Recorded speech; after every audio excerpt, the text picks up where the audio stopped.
मित्रों, क्या आप अपने भाग्य को बदलना चाहते हैं? इसमें कुछ जो हमारे ऋषि मुनियों ने, हमारे जो उपनिषदों में, हमारे धर्म ग्रंथों में जो लिखा गया है कि कैसे आप अपने भाग्य को बदल सकते हैं, मैं आपको वो विधि बताऊंगा। ये 5 विधियां मैं आपको बताऊंगा, जिसका जो पहला चरण है वो है विचार, थॉट। ये पहला है।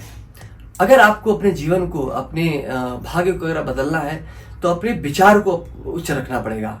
आपको सात्विक विचार रखना पड़ेगा, आपको हाई एम्बिशन रखना पड़ेगा। आपको ये सोचना पड़ेगा कि मुझे जीवन में बड़ा बनना है, मुझे आईएएस बनना है, डॉक्टर बनना है, इंजीनियर बनना है। ये बच्चों की बात कर रहा हूँ। अगर आप जवान हैं तो आपने अभी कुछ नहीं किया है, तो आपको ये सोचना पड़ेगा कि आपको विचार अच्छा रखना पड़ेगा। आपको अच्छे स्वाध्याय कर रहे हैं, आपको अच्छे लोगों की संगत करनी है, जो जिनके विचार अच्छे हैं उनके साथ में उठना बैठना है।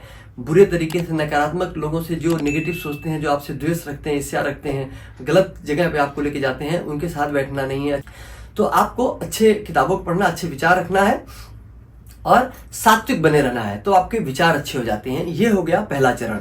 अब जो दूसरा चरण है, जब आपके विचार अच्छे हो जाते हैं तो आपका विचार ही आपके कार्य रूप में परिणत होता है। तो दूसरा है एक्शन। पहला है थॉट, दूसरा है एक्शन। जब आपके विचार अच्छे हो जाएंगे तो आपका जो कार्य भी होगा वो अच्छा होगा। अब जब आपका काम अच्छा होने लगा, आप अच्छे पढ़ने लगे, अच्छा काम करने लगे, तो ये आपकी आदत बन जाती है। तो तीसरा है हैबिट। अब जब आप काम करने लगते हैं, ये आपकी आदत बन जाती है। आप मेहनत करना आपकी आदत हो जाती है। अब अगर आपकी आदत बन गई, जो तीसरा है, तो चौथा है, ये आपका चरित्र बन जाता है। जो आदत आपकी बनती है, आप समझिए, जैसे अगर आप किसी गलत धंधे में चले जाते हैं और आप तरह तरीके के नेगेटिव काम करने लगते हैं, चोरी चकारी करने लगते हैं, मार काट हिंसा और करने लगते हैं, तो ये अब आपकी आदत बन गई। जब आपके अच्छे चरित्र का निर्माण हो जाता है तो आपका भाग्य बनता है।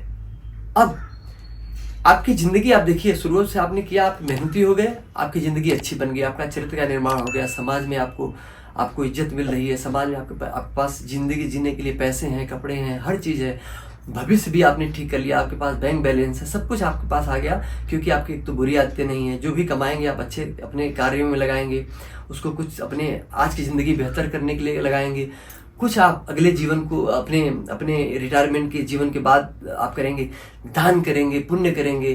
दान से भी आपका जो है प्रारब्ध कर्म अच्छा बनता है। तो अब आपका भाग्य बनता है। मतलब आपने अभी तक ये जो 4 चीजें किया, यही आपके भाग्य का निर्माण करता है। और जब आपका भाग्य बन जाता है तो न सिर्फ आपका यह जीवन अच्छा होता है, बल्कि अगला जीवन के लिए आप जो संचित कर्म होता है, जो प्रारब्ध कर्म होता है, अपने अगले जीवन को भी अच्छा कर लेते हैं।